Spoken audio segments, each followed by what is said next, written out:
Alhamdulillah wa syukurillah hamdan na'imin ala rasulillah. Allahumma salli ala Sayyidina Muhammad wa ala ali Muhammad. Alhamdulillah sekali pada kesempatan ini kita dapat berjumpa dan bersua malam Selasa. Kebetulan kita memasuki bulan baru yaitu Dzulqa'dah. Mudah-mudahan Allah berikan rahmat, ridha dan berkahnya kepada kita. Kajian kita memasuki makna dan hakikat kurban dalam Qaidatul Fiqih pada halaman 80 dari kitab Syekh Abdul Fakir Fani Muhammad Ibnu Ismail Daud Fatani. Namun sebelum kita memasuki kajian fikih ini, kita terlebih dahulu harus mengetahui sejarah-sejarah dari kurban itu sendiri. Karena nanti ada beberapa makna puasa atau beberapa hal yang tersimpan dalam sejarah itu masuk dalam Qaidatul Fiqih. Jadi kalau sudah tahu sejarah hakikat ibadahnya, baru tahu sejarah fikihnya, baru nyambung dia ilmu ketauhidan syariatnya dan hakikatnya.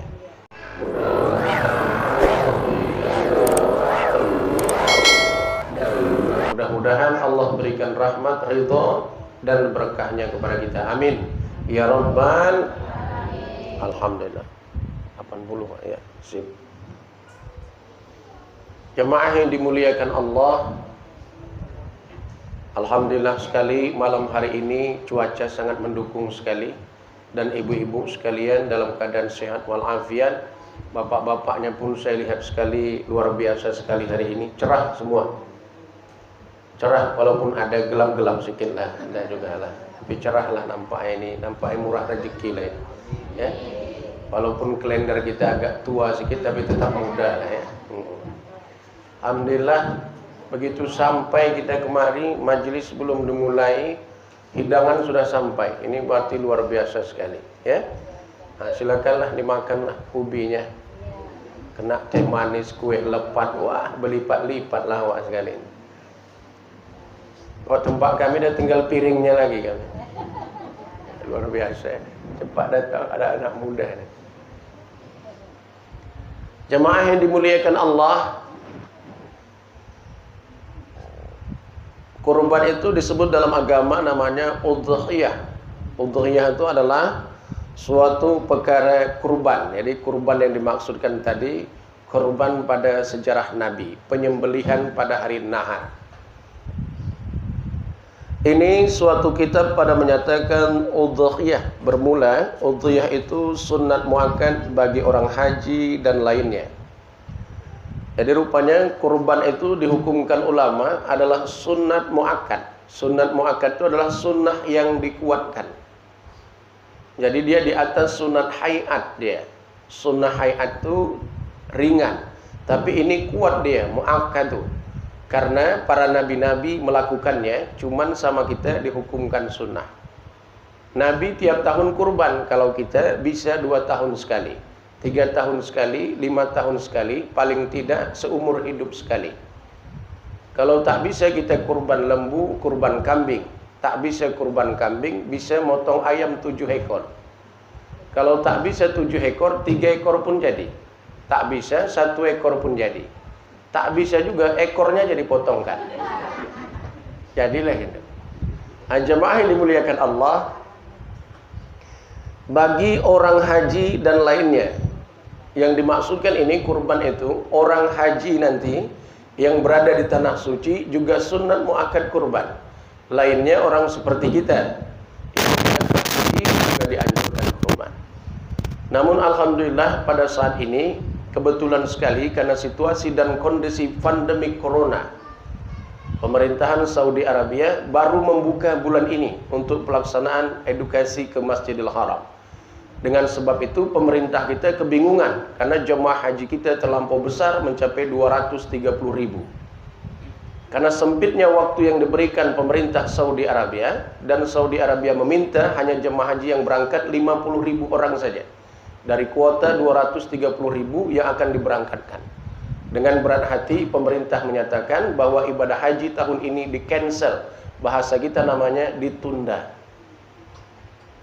Cuma nanti pemerintahan Saudi Arabia memberikan tambahan 100.000 untuk 2021. Jadi nanti 2021 kuota haji Indonesia terbanyak di seluruh dunia, mencapai 350.000 orang yang akan diberangkatkan ke Tanah Suci. Jadi kalau yang hari ini sudah tua dibatalkan haji, doa-doalah. Mudah-mudahan Allah berikan rahmat dan umur panjang.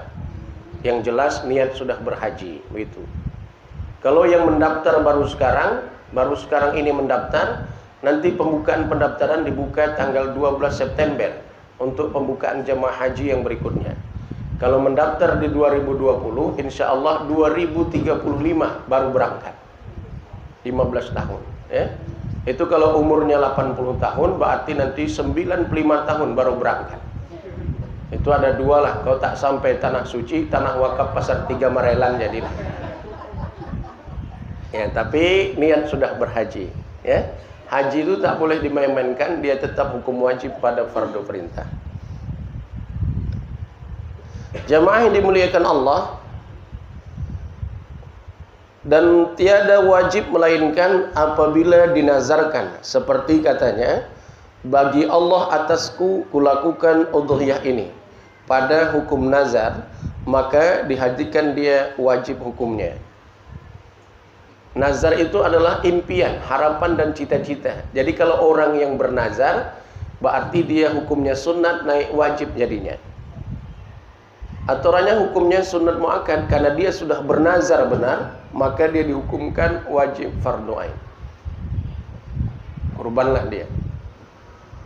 Macam mana sejarah kurban ini?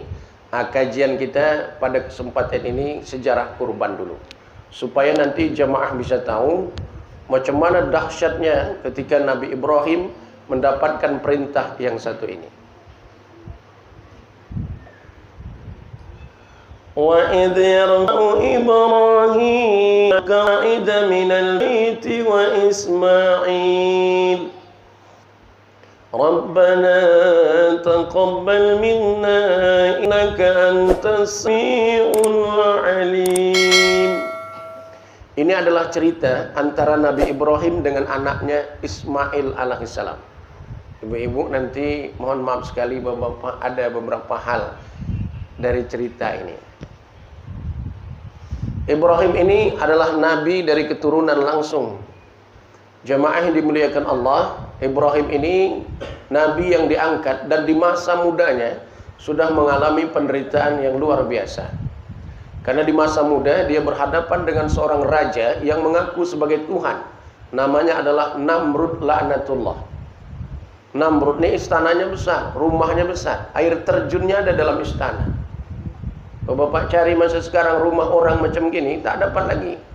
Sampai menara rumahnya sampai di atas awan, saking tingginya rumahnya. Itu namanya Namrud laknatullah. Dia ini matikan Allah, dimasukkan Allah nyamuk dalam telinganya ini 40 hari 40 malam. Akhirnya mati dibantai nyamuk. Jadi kalau nanti ada ibu-ibu mati dibantai nyamuk, warga Namrud lah itu. Janganlah, nyamuk bahaya tu. Jamaah yang dimuliakan Allah, dia diangkat ketika jadi nabi waktu dibakar dia. Dibakar oleh Namrud dalam sebuah api unggul. Jamaah yang dimuliakan Allah, itulah pengangkatannya jadi nabi pada usia 44 tahun.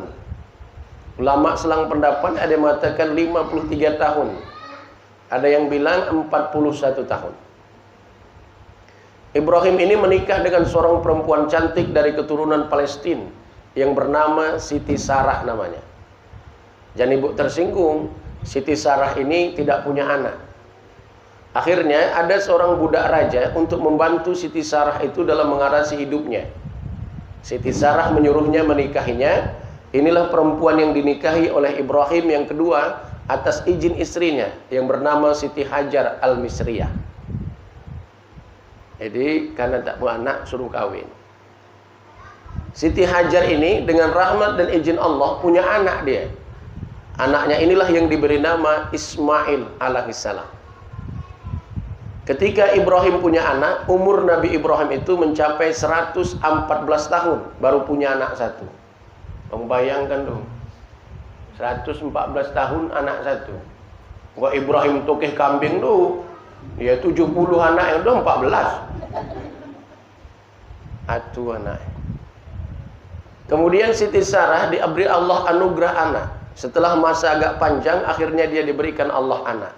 Siti Sarah mengandung seorang anak yang diberi nama Ishak alaihissalam. Bedanya sama Nabi Ismail hanya 14 tahun. Istrinya Siti Sarah ketika itu sudah berusia 99 tahun. Jadi udah tua baru punya anak. Oh, sempat nanti ibu tengok di Marelan ada 90 tahun punya anak, hamil besar, jadi tukang pilis langsung. Minta berobat orang bawa tu. Ngerilah. Jemaah yang dimuliakan Allah, jadi dua anaknya, dua-dua jadi nabi. Wa Ibrahim wa Ismail wa Ishaq an-nabiyunal mursalin. Maka kami angkat Ibrahim ini dan kedua putranya, Ismail dan Ishak, jadi nabi dari golongan kami. Jadi anaknya dua-dua jadi nabi. Hebat. Dua anak ya, Pak. Dua-dua jadi nabi. Awak 8 anak awak. 4 tak jadi, 4 tak jelas. Sedih. Ya Allah Ta'ala. Jemaah yang dimuliakan Allah, Ishak ini menikah dengan seorang perempuan yang bernama Rahil. Rahil melahirkan seorang anak yang bernama Nabi Ya'qub alaihissalam. Cucu Ibrahim Nabi juga, Ya'qub alaihissalam. Ya'qub nikahi perempuan yang bernama Lia. Akhirnya Lia melahirkan dua orang anak yang bernama Bunyamin dan Nabi Yusuf. Bayangkan cicitnya Nabi juga, Nabi Yusuf alaihissalam. Wah, kencang. Yusuf ini masuk dalam mantra. Nanti kalau tengah malam pukulkan bantal, tepuk sekali. Dengan berkah keberkahan Nabi Yusuf alaihissalam, jadikanlah wajahku bersinar seperti dirinya. Wih, besok bangun pagi bersinar wajah.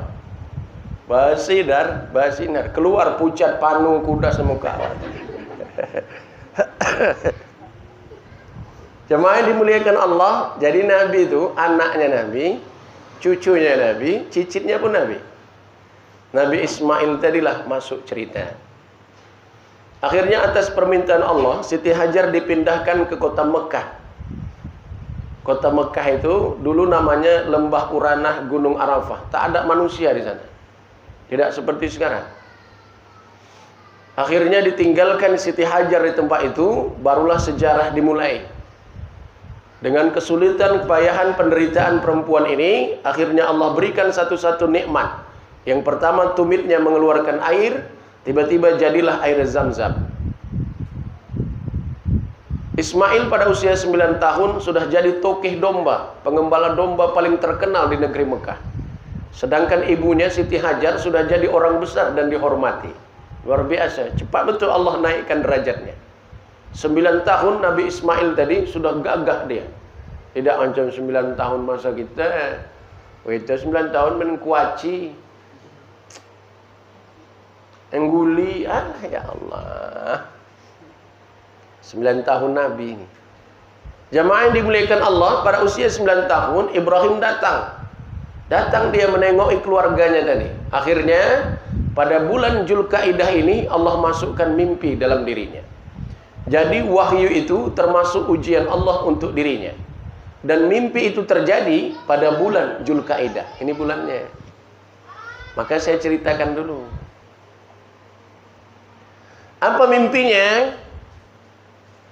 Wa auhayna ila Ibrahim rabbika bil kitabi wal hikmah. Kami berikan kepada Ibrahim lembaran kita, ia mengandung hikmah, perintah besar. Apa perintah ini? Disuruh sama Ibrahim, jemaah yang dimuliakan Allah, disuruh Ibrahim. Apa yang disuruhnya? Hei Nabi Allah, pegang nazarmu masa dahulu. Dulu dia bernazar waktu bebas dari Raja Namrud. Jangankan diriku ya Allah, kalau aku punya anak nanti, anakku pun kuserahkan kepada semua. Nazar luar biasa. Akhirnya Allah uji melalui perintah ini. Masuk melalui mimpi. Jemaah yang dimuliakan Allah, proses ini seminggu jadi renungan, seminggu jadi renungan, masuk lagi proses kedua. Maka nanti pada bulan Zulhijjah, mohon maaf sekali, ada nanti memasuki Zulhijjah. Bulan Zulhijjah ini masuk nanti bulan Juli ini. Tanggalnya pertengahan akhir 10 sampai 31 Juli, 10 hari sebelumnya itu namanya tanggal 1 Zulhijjah nanti. Dari tanggal 1 Zulhijjah sampai tanggal 8 Zulhijjah, 8 Zulhijjah itulah masa Ibrahim memikirkan peranannya, memikirkan impinya. Sehingga dia merasa risau dan bingung untuk menyampaikan pesan ini sama istri, sama anak-anaknya. Udah disampaikan, tapi bingung. Akhirnya oleh ulama fikih, nanti tanggal 1 sampai tanggal 8 Zulhijjah, kalau yang mau puasa disunatkan puasa Zulhijjah. Tanggal 8-nya nanti puasanya diganti menjadi tarwiyah. Diambil dari kata tarwihun, bingung, kacau, balau. Jadi kalau orang yang bingung, puasa tarwiyah. Bingung mikir keangsuran, puasa tarwiyah. Ya ini tidak takut dia yang corona mah. Dia takut sama virus jika angsuran bayar kembali. Takut betul ya. Sesak napasnya udah. Bingung nggak dikata. Jemaah yang dimuliakan Allah. Jadi nanti tanggal 1 sampai tanggal 8 Zulhijjah itu adalah puncak puasa. Jadi kalau yang mau puasa sunat nanti dia panjang sampai 8 hari. Hari ke-8 itu namanya puasa tarwiyah. Tarwiyah itu adanya puasa tarwihun. Bingung dia untuk mendapatkan keputusan besok paginya. Karena janji dalam mimpinya pelaksanaan itu adalah pagi hari pada hari nahar 10 Zulhijjah. Jemaah dimuliakan Allah. Nah, jadi saya ceritakan dulu supaya bisa persiapan. Ya. Jangan nanti pas mau hari baru disampaikan payah dia. Tadi ini persiapan. Kalau ada yang niat kurban, Zulkaidah persiapan. Kalau ada yang hatinya mau niat kurban, Zulkaidah persiapan. 10 akhir nanti yang rasanya bingung dipersilakan. Makanya masuk dalam kajian fikih dari mulai nanti 1 Zulhijjah sampai tanggal 10 Zulhijjah. Tanggal 1 Zulhijjah mulainya. Ada di antara ibu sudah terdaftar dalam kurban. Ada ibu sudah punya niat untuk kurban. Dari tanggal 1 Zulhijjah sampai tanggal 9 Zulhijjah, masuki dia 10 Zulhijjah, sampai dipotong kambing kurbannya, kukunya tidak boleh dipotong. Sunat nanti dipotong, setelah dipotong kambingnya. Itulah tadi rasa tarwihun, bingung. Nanti dia diselesaikan. Akhirnya disampaikan sama istrinya, Siti Hajar, dan disampaikan sama anaknya. Luar biasa. Suami beriman, istrinya beriman, anaknya pun beriman. Pas dia, ayahnya beriman, istrinya beriman, anaknya pun beriman. Kenapa dia bisa jadi merangkul tiga-tiganya? Istrinya tidak protes, anaknya pun terima disembelih. Awak dosa kan disembelih. Hujan disuruh ngaji, marah. Ngaji, hujan mah. Amat. Jemaah dimuliakan Allah. Suami beriman, istri beriman, anakmu beriman. Jalan dia. Maka besok paginya tanggal 9 disebut dengan nama Arafah, puncak pelaksanaan haji. Arafah itu diambil dari kata arafu, artinya pasti dapat keputusan. Maka nanti disunahkan puasa satu lagi tanggal 9 Zulhijjah, namanya puasa Arafah. Puasa ini diambil dari Nabi Ibrahim mendapatkan kepastian dari istri dan anaknya. Sehingga dia tidak ragu dengan keputusan itu, disebutlah dengan nama Arafah. Diambil dari kata arafu, artinya pasti, yakin, benar. Baik, sini berhenti dulu supaya nak jemaah.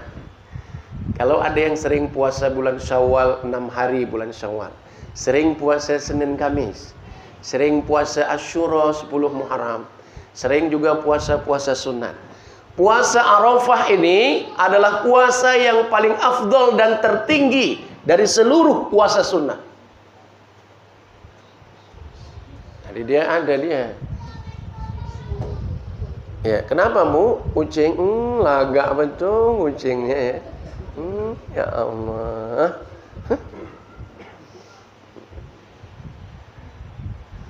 Adakah sunat itu bertingkat-tingkat Ustaz? Ada. Nanti kalau bapak datang hari Jumat, Allahu Akbar, Allahu Akbar, bapak masuk sembahyang. Rupanya Bilalnya sudah azan. Maka dia dihentikan sembahyang tahiyatul masjid. Berhenti dia. Tiba-tiba nanti selesai azan, lalu dilangsungkan sembahyang sunat qobliyah zuhur. Maka sembahyang tahiyatul masjidnya hilang, digantikan qobliyah zuhur. Kenapa? Karena fadilah qobliyah zuhur yang paling disunnahkan. Yang di bawah hilang dengan sendirinya. Jadi nanti 9 Zulhijjah adalah puasa kepastian dan keteguhan. Puasa ini adalah puasa yang paling afdol dari seluruh puasa sunnah. Biasanya ini ditandai dengan puncak wukuf ibadah haji di Arafah. Tapi karena kebetulan tak berhaji, cuma nanti ada juga yang melaksanakan haji. Nah, kita disebut dengan nama puasa Arafah. 1 sampai 7 puasa, 8 disebut dengan nama tarwiyah. Kebingungannya, besok paginya dapat kepastian, disebutlah dengan nama Arafah. Arafu. Kalau dalam kata tasawufnya arifin. Kalau ada nanti membaca kitab Al-Hikam, orang-orang yang sudah sampai pada derajat arifin. Nah, itu dia. Derajat yang tertinggi dari seluruh para ulama. Jemaah yang dimuliakan Allah. Jadi nanti puasa tarwiyah, puasa Arafah. Besok paginya ada puasa lagi. 1/4 aja.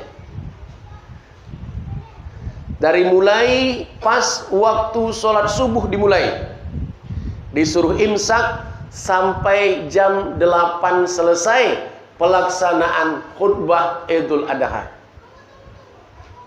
Begitu pemotongan hewan kurban, maka dia potonglah seluruh kukunya, dia mandikan. Nama puasa ini imsak 1/4 hari. Kemarin ditanya juga, besok Idul Adha nggak boleh makan sampai jam 8. Yang bilang siapa? Atuk gula. Ini ceritanya. Kayak dibuat cerita supaya tahu dia. Dapat puasa tarwiyah dan Arafah. Besok paginya, maka Ibrahim menjalankan perintah ini. Akhirnya dia berangkat. Siti Hajar yang melepaskan dia berangkat. Perjalanan ini dimulai dari mulai waktu agak malam, berarti pas dengan subuh tadi. Berjalan menuju puncak gunung, naik ke atas. Di sanalah nanti jumratul pelaksanaannya. Jemaah dimuliakan Allah. Yang pertama kali digoda sebelum pelaksanaan ini adalah Siti Hajar Al-Misriyah. Istrinya kena goda dulu. Datang orang dengan bahasa lembut menawarkan sama biniknya. Hei Siti Hajar, kenapa kau tidak larang suamimu itu? Itu bukan perintah Allah. Mana mungkin Allah menyuruh dia membunuh anaknya? Lalu diambil batu kerikil, lalu dilempar ini. Rupanya setan yang mengganggunya. Sampai di tengah jalan, yang digoda kedua bukan lagi anaknya, tapi Ibrahim alaihissalam. Tiba-tiba Mas mau naik bukit, ada laki-laki berbungkuk berjubah. Hai Nabi Allah, bukankah itu perintah yang tidak benar? Mana mungkin Allah perintahkan kau untuk menyembelih anakmu? Lalu Ibrahim mendapat petunjuk Allah, dia ambil batu kerikilnya, dia lempar lagi. Sampai di puncak sana, datanglah seorang lagi, menggoda anaknya pula, Ismail alaihissalam. Sampaikan sama ayahmu itu, bahwa ini bukan perintah Allah. Dia lempar lagi. Dapat satu lagi. Ya, memang musimnya musim sepeda, musim sepeda. Ya. Ada 3 proses melempar pakai batu kerikil yang dilakukan oleh Siti Hajar, Nabi Ibrahim dan Ismail. Peristiwa ini dimasukkan dalam rangkaian ibadah haji, namanya melontar jumrah. Ada nanti sebuah tiang besar, tempat iblis yang diikat itu, maka dilempari pakai batu kerikil oleh para jemaah haji. Ini masuk kajiannya dari sejarah ini. Yang dilempar itu adalah makna hakikat setan pada dirinya. Itulah yang diajikan dari peristiwa sejarah ini. Namanya melontar jumrah. Itu nanti dilempar di sana. Jadi kalau ada kawan kita cerita manas-manasi, lempar aja. Lempar 7 kali. Kalau kurang 7 kali, coba di belakang Allah. Setan itu dia. Hati-hatilah. Jemaah di belakang Allah. Dikit lagi.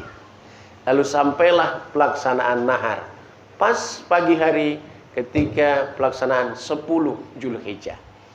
Siti Hajar di rumah belum lagi makan, asik mikirkan suaminya tadi. Menyambung nanti dia. Maka diikatlah Ismail, wahai ayahku, ikatkan tanganku ini.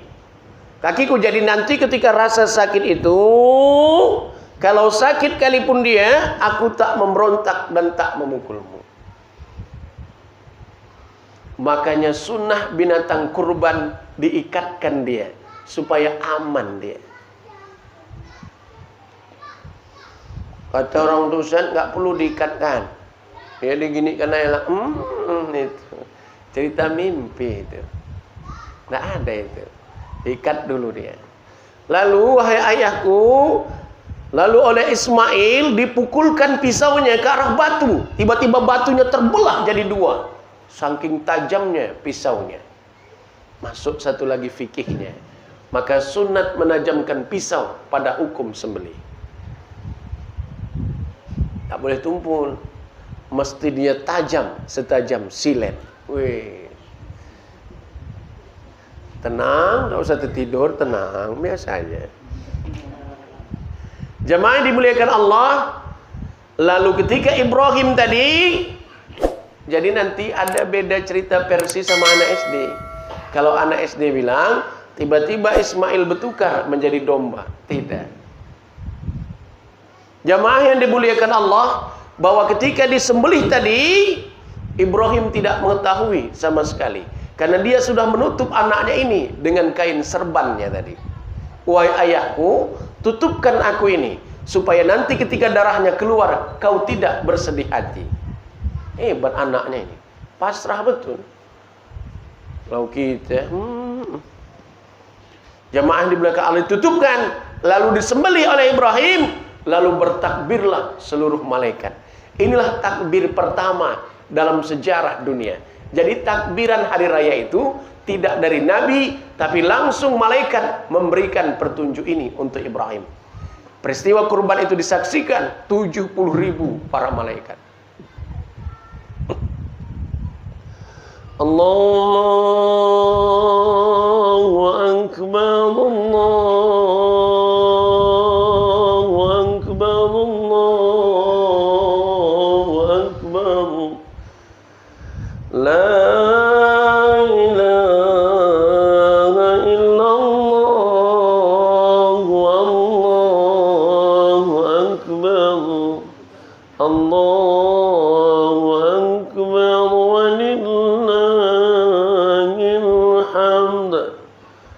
Akhirnya Ibrahim dapat gelar Khalilullah. Jadilah Ibrahim menjadi seorang rasul. Ketika selesai takbir para malaikat tadi, dia terkejut bahwasanya anaknya Nabi Ismail alaihissalam sudah berada di belakangnya. Dan dia terkejut, udah ada di belakangnya. Jemaah yang dimuliakan Allah, tiba-tiba dia buka, ternyata sudah bertukar domba dari surga.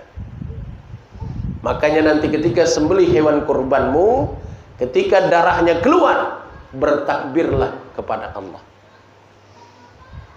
Jadi kalau nanti hari raya Idul Adha, ketika sembelihan hewan kurban disunahkan bertakbir. Inilah ceritanya dari Nabi Ibrahim alaihissalam. Lalu Ibrahim dan Ismail turun dari puncak Aqabah pelaksanaan tadi, jumpalah dengan Siti Hajar, lalu mereka pun makan bersama. Siti Hajar marah, kenapa tidak kau laksanakan perintah Allah? Kata Ibrahim, wahai ayah istriku, Allah telah menggantikannya dengan yang lebih baik. Lalu kemudian mereka makan bersama. Peristiwa imsaknya Siti Hajar tadi sampai selesai khutbah hari raya dihitungkan dengan imsak pada Idul Adha. Jadi nanti Idul Adha dari mulai azan subuh sampai hari raya selesai khutbah Idul Adha, kita berpuasa 1/4 hari. Jadi puasanya 9 hari 1/4. Dari tanggal 1 Zulhijjah sampai tanggal 9 Zulhijjah.